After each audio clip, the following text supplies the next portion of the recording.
He said the curse will go from a third to the fourth generation. He said, but a blessing that's coming from parents that taught their children to fear God, he said it'll go for 1,000 generations.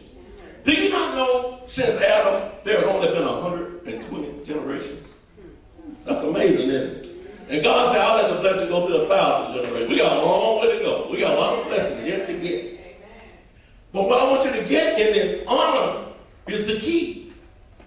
Because if you don't honor, if you don't respect and have admiration for it, you're going to be unsuccessful. I can point to you, Brother Hartfield works in FCI. Every guy out there is in there because they dishonored something. They dishonor the rule. They dishonor a law, a principle of God. I'll stand here with me. Dishonor, I can show you where who you honor will take you further than your genius. Your smarts can't take you as far as honoring somebody. The Bible says your gifts will make room for you. And it will bring you before great men. Now, those gifts it's talking about, it's not talking about spiritual special gifts. It's talking about gifts of giving. That's what brings you before great men. That's why when the Queen of Sheba came before Solomon, she brought gifts. And the gifts were so large, it brought her before a great man. And the Bible said when she left with twice as much as she brought. And when she saw what Solomon had, she said, I haven't been told about you. But she honored Solomon. She received honor. I can prove it to you. When you honor will get you somewhere. When you choose to dishonor, look for unsuccessful endeavors. There are many Christians right now, because of disobedience, have not enjoyed the blessings of the laws of God. Watch what the word says in the next verse. When we finish 10? Yeah, finish 10, I'm sorry. And showing mercy unto thousands of them that love me and keep my commandment. 11. Thou shalt not take the name of the Lord thy God in vain, for the Lord will not hold him guiltless that taketh his name in vain. And the next one? Keep the Sabbath day to sanctify it, as the Lord thy God hath commanded thee. 6 days thou shalt labor and do all thy work.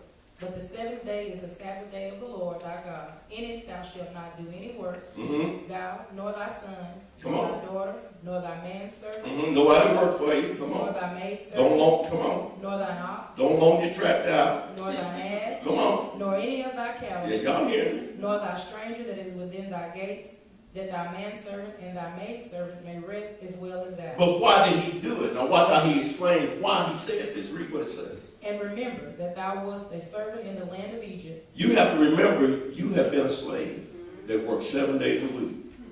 When we read the Bible, always remember this. It's about a precept and an example. It's not about the letter, word for word. It's about what is he trying to convey to us. He's telling us, you've been a slave. You've been working 7 days a week. Now that you have freedom, you need to set aside a day that should be different from any other day. It didn't mean that you couldn't go to work on the Sabbath. Everybody quiet. I'll give you the Bible proof. The disciples and Jesus walked through a cornfield on the Sabbath day, and they began to take corn off the plant and began to husk it and shell it.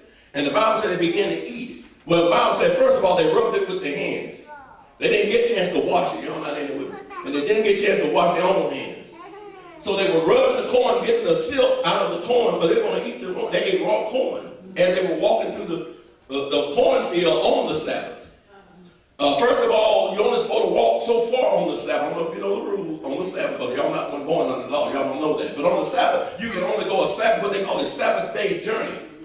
You can only go so many. It was a quarter of a mile. It wasn't even, I think, a mile. But what they would do, they would build a temporary tent, and they would call that their house or their tabernacle. So they walked to that tabernacle.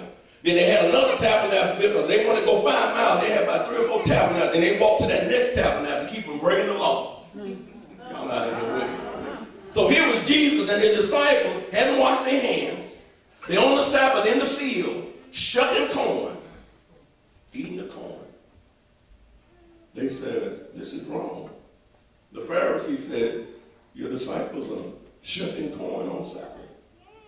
Jesus says, have you not read what David did when he was hungry? See, if you're hungry, the Sabbath wasn't meant for you not to cook your dinner. It wasn't meant for you not to go to work to make money to buy the dinner. All right. It was made for you to rest. But Jesus said, didn't you read what David did? He was hungry, and he went in the temple, and he ate the bread that was for the priest to eat on. He said he wasn't guilty of eating the bread. The priest gave him his bread. Jesus said, they're not wrong for eating on the Sabbath. That was a necessity. He said, and then they said, well, they didn't wash their hands. He said, well, whatever, go into your mouth. Then go into your belly. He said, that's not what defiling you. He says, what's coming out your heart. So in this commandment about the Sabbath, you have to understand the precept of it. It had nothing to do that you couldn't work on that day as it's being portrayed by the people. Because they didn't get the precept. Give you another example. Jesus said there was a woman. She was a daughter of Abraham.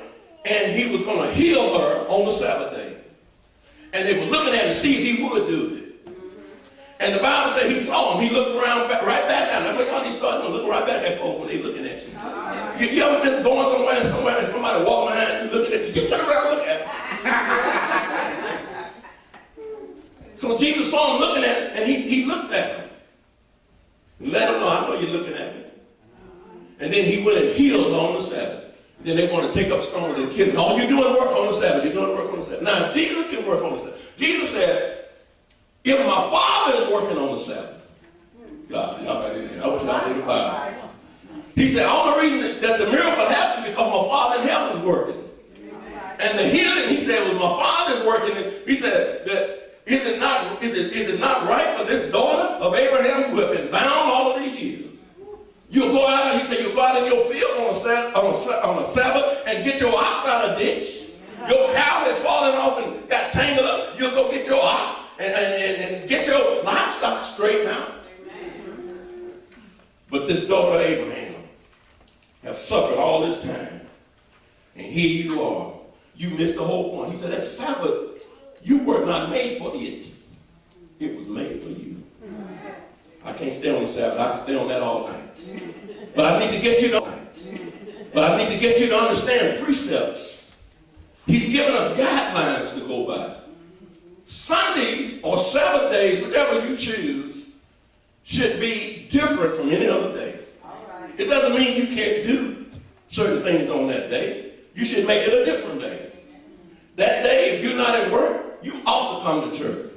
Somebody says, well, I'm not to come to church to be saved. I talk about what you have to do to be saved. That's not the conversation.